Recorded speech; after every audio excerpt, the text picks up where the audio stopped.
দেখেন বন্ধুরা, আজকে এই মাছগুলোকে কাটা হচ্ছে। এই মাছগুলোকে দেখেন কত সাইজের মাছ, কি ভালো ভালো মাছ। দেখেন, এগুলো খুব খেতে সুস্বাদু, আপনারাও খেয়ে দেখতে পারেন।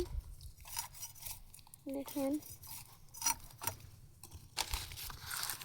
দেখেন এই মাছগুলো খুবই বড় এবং লম্বা হয়, রুই মাছের মতো।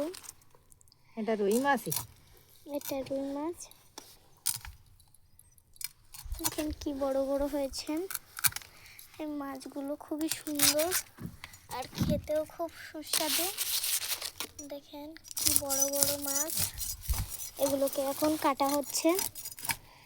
দেখি, এগুলোকে রান্না করাও হবে।